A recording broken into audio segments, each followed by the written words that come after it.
Bit of background: I'm a 15-year-old Puerto Rican who moved to the mainland US after my parents' divorce 2 years ago. I grew up in Puerto Rico, and one day I was at the mall with my mother and her co-worker, who were planning to do some serious clothes shopping. Being the antisocial teenager I am, I asked to sit out on a nearby bench. My mom agreed, and I pulled out my prized possession, a Razr phone 2. I'd found it used on eBay for $250, practically new except for some dust in the speaker grills. It was a great deal for a high-end gaming phone. While I was sitting there, I noticed a woman with two kids approaching, a teenager about my age and a toddler in her arms. They settled on the same bench with the teenage boy sitting next to me. The teenage boy complimented my phone and asked which iPhone model it was. I politely thanked him and started explaining that it wasn't an iPhone but actually an Android, specifically a Razr phone 2. Before I could finish explaining about the price, he cut me off. He immediately switched his attitude, saying Android was garbage that wasn't worth $20 and that poor people should die. I was completely taken aback. Nobody had ever spoken to me with such hostility before. I tried explaining that this phone costs about the same as an iPhone, but he just screamed back that it didn't. I decided to stay quiet, not wanting to escalate the situation. That's when his mother jumped in. She accused me of bothering her son. When I stammered in confusion, her son suddenly demanded the phone from her, whining that he wanted the flashy device. The mother then ordered me to hand over my phone. When I asked her to repeat herself, she mockingly asked if I was deaf. I nervously denied this, only to have the teenage boy demand I hand over the phone while calling me a punk. I finally understood what was happening and matched their hostile tone, refusing to hand over anything and calling him a punk right back.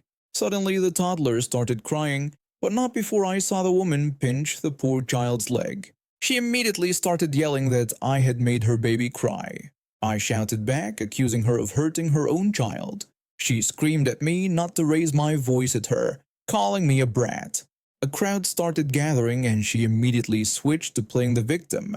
She began screaming for someone to call the police, claiming I had stolen her phone and made her toddler cry. The teenage boy tried grabbing my phone, but I managed to push him away. That's when my mother and her co-worker came running over. My mother asked what was happening. I quickly explained that these people were trying to steal my phone. My mother's co-worker announced she would go look for security and be right back. We were speaking in Spanish, which apparently triggered the teenage boy even more. He started yelling racist insults, calling us stupid Mexicans, and telling us to go back and climb the wall again, calling my mother an illegal witch. Something in me snapped. I'm usually good at controlling my temper, but that crossed the line. I grabbed him by his shirt and asked him in a threatening tone to repeat what he'd said. He demanded I take my hands off him. I threatened him with violence, asking if he was hungry because he could taste his own blood. I lost control and punched him hard enough to knock out a tooth and split his lip. His mother screamed at me not to touch her child. Thankfully, 2 police officers arrived right then. The woman tried playing victim again, crying out in relief and claiming that I had stolen her phone and assaulted her kid. My mother's co-worker explained everything to the officers. She was arrested and charged with verbal assault, attempted theft, and child endangerment. It turns out she had quite a record of stealing from other people and getting away with it. She was sentenced to 3 years in prison. Her teenage son got 120 hours of community service, and the toddler was placed with their father. I got $500 in victim compensation and didn't face any charges for the punch since it was deemed self-defense against harassment and attempted theft. Every time I use my phone now, I remember the look on that kid's face when his tooth went flying. My fiancé and I have been together for 5 years, meeting at a local food allergy support group. It was pretty funny actually. We both showed up because of our severe gluten allergies and bonded over horror stories of well-meaning relatives trying to feed us just a tiny bit of regular bread. We moved in together after 2 years, and life was going great until last month when everything went sideways. She worked as a project manager at what seemed like a stable company. Then one day, completely out of nowhere, she got called into a meeting. Apparently, her new supervisor had decided that her accommodation requests for a gluten-free workspace, basically just asking people not to eat bread at her desk, were too demanding. They let her go on the spot. The timing couldn't have been worse. We were in the middle of planning our wedding for next fall, and now we were about to lose her health insurance. After a few days of panic and job hunting, we realized there was no way she'd find something before her insurance lapsed. That's when we decided to have a small civil ceremony to get her on my insurance plan. But here's where it gets interesting. A few months ago, when we first started planning our wedding, we visited the local botanical gardens. Let's call it Venue A. We'd been members there for a year and thought it would be perfect. When I inquired about their wedding packages, the venue coordinator started by telling me their basic package began at $5,000 for just the venue fee. When I mentioned this was within our budget and asked what it included, she dropped the bomb. She explained we'd have to use their approved vendors for everything: catering, flowers, music, and setup. Each vendor had their own minimum charges. Then she mentioned they required a minimum of 125 guests. I told her we were only planning for about 60 guests and asked if there was any flexibility. She flatly refused, saying there were no exceptions, and added that there was also a per-guest fee of $45 for setup and cleanup. When I brought up our concerns about food accommodations, explaining that several of our guests had severe gluten allergies, she dismissively said their approved caterers would try their best, but couldn't guarantee anything. By the time she finished listing all their mandatory charges, the total was over $10,000. For basically nothing. We quickly found Venue B a lovely arboretum that was not only cheaper, but actually cared about their clients. Their coordinator was amazing. The Venue B coordinator was incredibly understanding about our dietary restrictions. She assured us their preferred caterer specialized in allergen-friendly menus, but we were also welcome to bring in any licensed caterer we trusted. So we booked Venue B for our big celebration next fall. But when we needed to do our small ceremony this week, I had an idea that made me cackle with joy.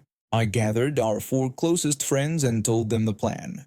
We all bought regular admission tickets to Venue A, about $15 each. We found a quiet spot near the Japanese garden, and our friend who got ordained online performed the ceremony. Another friend took pictures. It was perfect. When we were taking group photos, the same venue coordinator who had been so dismissive before spotted us.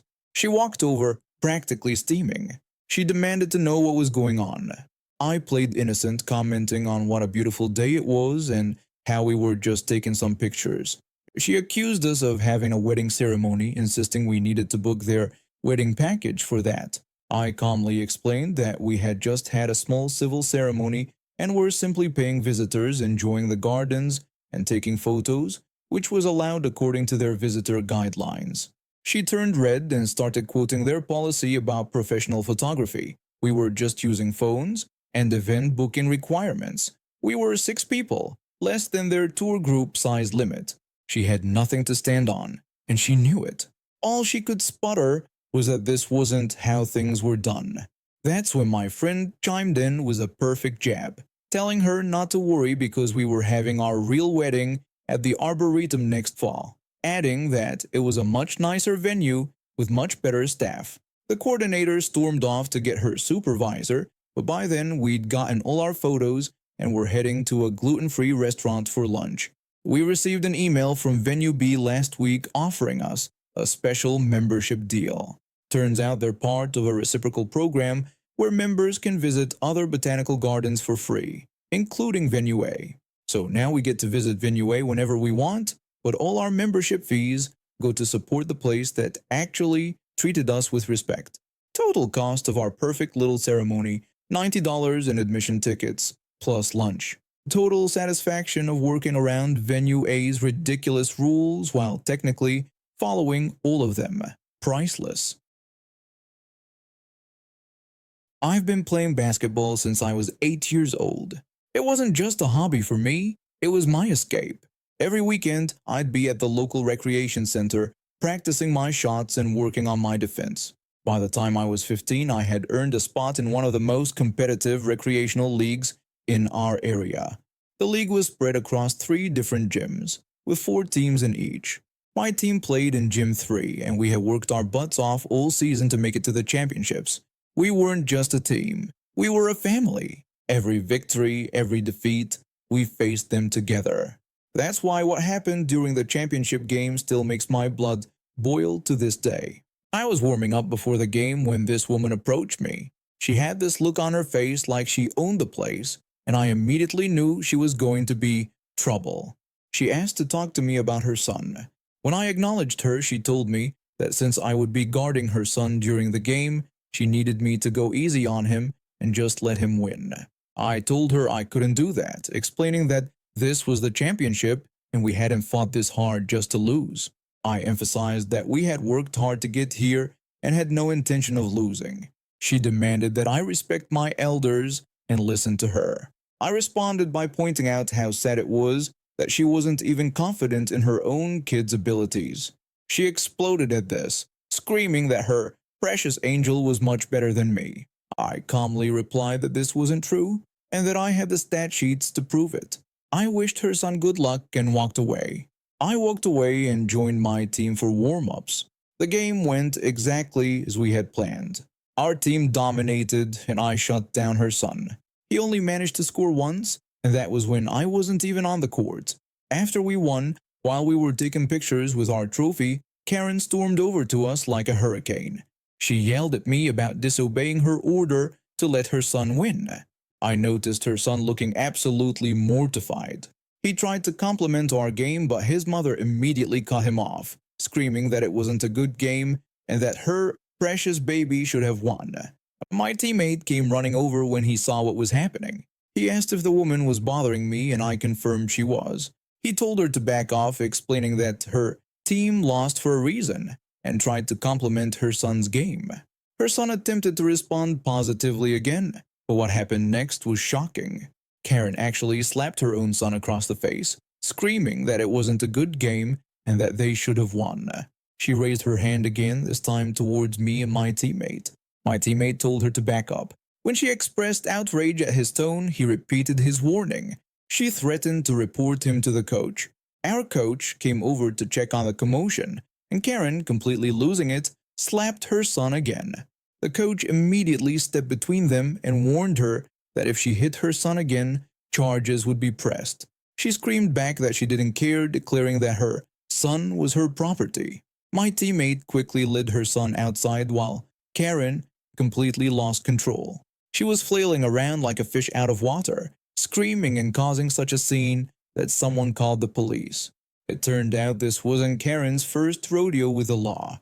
She was arrested on multiple charges: child abuse, harassment, child endangerment, and they even found some outstanding warrants from previous incidents. She ended up serving time in prison, and the court awarded full custody to the kid's father. Her son joined our team the following season. Without his mother's toxic presence, he really flourished as a player. We became good friends, and he confided in me that while it was tough seeing his mom go to jail, it was the best thing that could have happened to him.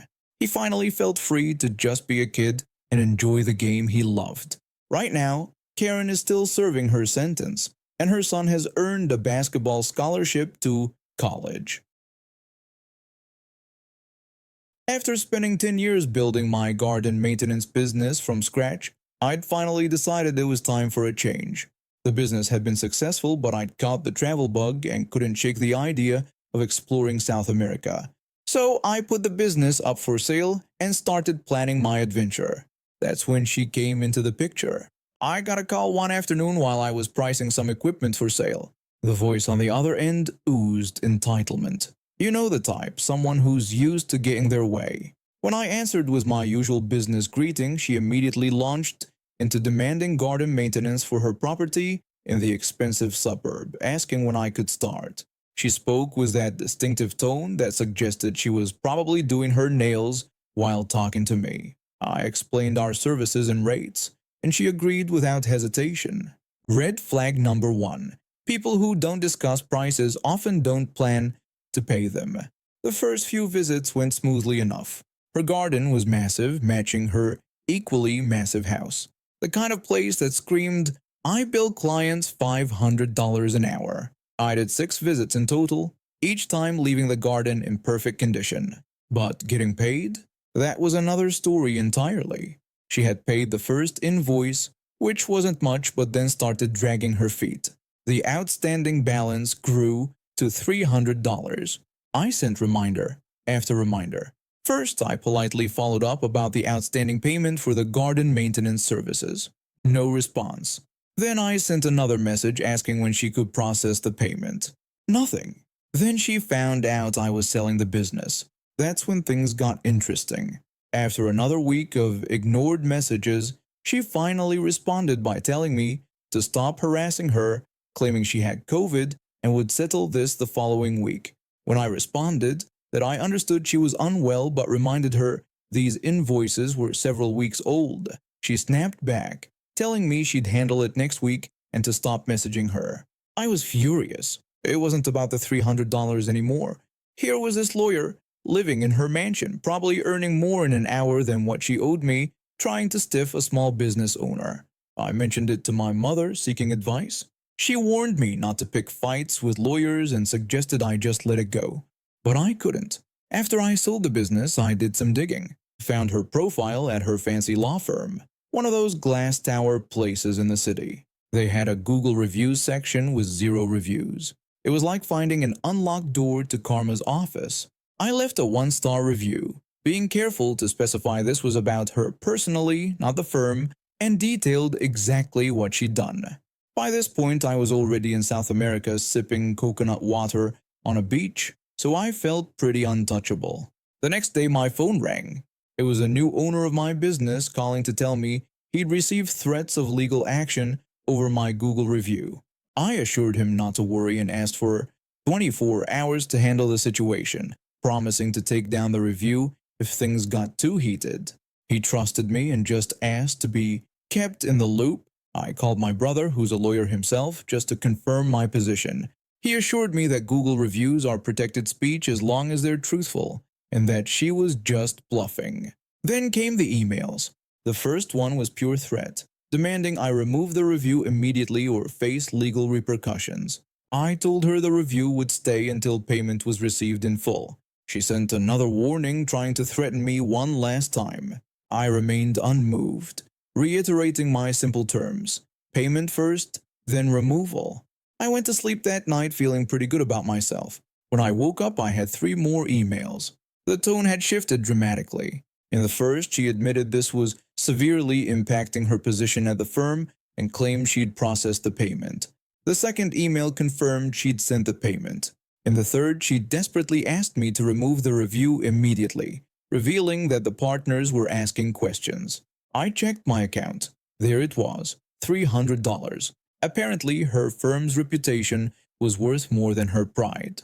I removed the review as promised, but not before hearing that the entire office had gotten wind of the situation. Turns out, her colleagues weren't too impressed with a partner trying to cheat a gardener. Word has it she got called into a rather uncomfortable meeting with the senior partners about upholding the firm's values. I guess sometimes karma works through Google reviews.